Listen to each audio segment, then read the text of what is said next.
ఇలా అన్నాడు, నీవు దేవుని కుమారుడవైతే ఈ రాయిని రొట్టెగా మార్చగలవేమో చూద్దాం.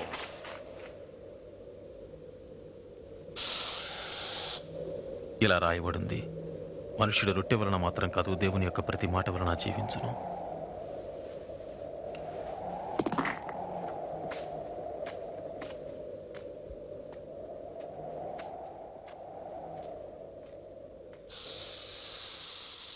సాతానుడు ఆయనను తీసుకుని వెళ్లి ఒక్క క్షణంలో భూలోక రాజ్యాలన్నీ చూపిస్తూ, ఈ అధికారమంతా నాది, ఈ మహిమంతా నీకిస్తాను. అది నాకు అప్పగించబడింది.